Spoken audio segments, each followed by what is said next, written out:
Salut, c'est Murgen. Alors, aujourd'hui, je vous retrouve pour une vidéo un petit peu particulière. C'est une vidéo en fait pour vous présenter le tirage amoureux, un tirage que j'utilise assez souvent puisque c'est une question redondante euh, chez les personnes à qui on tire les cartes. Et je voulais vous le présenter. Et je pense que ça va être le premier d'une série en fait de vidéos où à chaque fois je vous présenterai un tirage. Alors, le tirage amoureux s'effectue à l'aide de 8 cartes. Donc après, vous faites votre système habituel pour tirer ces cartes en fonction de votre tradition personnelle. Vous coupez, vous mélangez, vous les prenez à l'envers, à l'endroit. Ça vous regarde. Ensuite, pour ma part, j'utilise un tarot la plupart du temps pour tirer les cartes. Pour ce style de tirage, je trouve que le tarot est le plus approprié, mais ça c'est que ma façon de voir. Pour certains obstacles qui sont pas pratiquement que pour de la guidance ou du développement personnel, avec les autres oracles, je pense que vous pouvez aussi pratiquer ce tirage. Euh, alors, il s'appelle le tirage amoureux parce que la plupart du temps, c'est ce qui revient.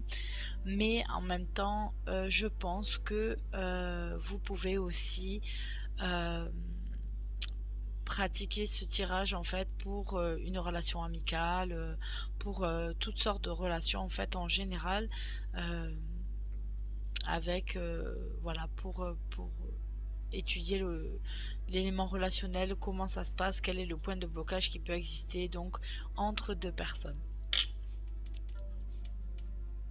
Alors, une fois que vous avez mélangé vos cartes et pratiqué la coupe, vous allez choisir vos 8 cartes et vous allez les disposer deux par deux, les unes en dessous des autres. Alors, on va voir que la première ligne, donc les deux premières cartes, correspondent en fait à ce que le consultant ressent vis-à-vis du partenaire ou de la personne envers qui il fait ce tirage. Donc, qu'est-ce qu'on peut noter? On peut noter que parfois on a quelque chose de très important dans la vie qui se passe et donc qui vient prendre en fait une grande place dans la vie et ou dans la tête en fait qui pose vraiment problème et donc on n'a que ça en tête et et donc on va voir que ce problème va ressurgir sans forcément qu'on voit de lien avec le partenaire.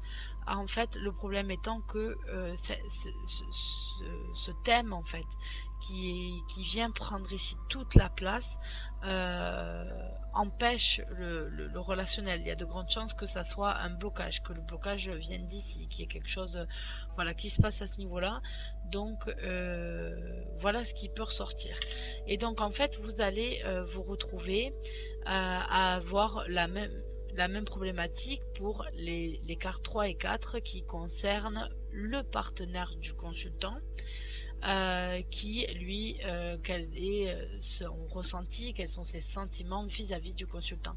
Donc ce sont les lignes 3 et 4 et là aussi si cette personne est préoccupée par un problème particulier alors il peut ressortir et sans forcément montrer de carte de lien et de ressenti par rapport aux autres. Alors, pour les cartes suivantes, 5 et 6, elles vont désigner la situation actuelle, alors où nous en sommes au jour où on tire les cartes. Qu'est-ce qui est, est-ce que c'est des conflits, est-ce que tout va bien, est-ce que donc voilà, on est dans une situation actuelle au jour, on va dire plus ou moins à 1 2 jours près, au jour où on se présente, où se présente le tirage, ça nous pose en fait la situation et on voit ici apparaître parfois quelque chose où ça peut aussi rassurer, c'est-à-dire que la personne vient vous consulter parce qu'elle pense qu'il peut y avoir quelque chose qui bloque et en fait il n'y a rien qui bloque par rapport à la situation va bien et c'est peut-être voilà au niveau du couple tout simplement un problème extérieur qui vient qui fait que qu'on pensait qu'il pouvait y avoir un problème mais pas du tout, ça ne touche pas la situation. Donc comme vous pouvez vous en douter, les deux dernières cartes, donc la 7 et la 8, représentent la situation future du couple. Donc c'est ici que le tirage en fait prend son sens. Comme vous savez, je pense pas du tout que l'avenir soit écrit et qu'il y ait un destin fataliste et forcément ça va nous arriver. J'ai déjà expliqué dans plusieurs de mes vidéos. Je pense qu'on est toujours libre de choisir quelle voie on veut et souvent on va s'apercevoir que dans cette position là, les cartes 7 et 8 vont venir présenter en fait entre le cheminement entre la 5, 6 et 7, 8, en fait entre ces deux paires de cartes, en fait vous allez avoir un cheminement et ça va présenter une possibilité de choix, souvent des conseils, c'est-à-dire que effectivement la situation vous vous dirigez vers ça, mais si vous faites peut-être ça, vous arrangez ceci, enfin les cartes donnent des conseils, vous aurez tel résultat. Donc en fait souvent les cartes viennent ici conseiller pour présenter un futur qui correspond peut-être plus aux attentes du consultant. Elles viennent le conseiller ou lui présentent le futur tel qu'il sera en fonction de la situation du jour où on tire les cartes si rien n'a changé. Donc voilà comment se structurer le tirage. J'espère qu'il pourra vous aider. J'espère que vous allez le trouver intéressant. En tout cas, moi, je le trouve très simple et assez révélateur pardon, quand je fais les tirages. Donc, je souhaite que ça soit la même chose pour vous.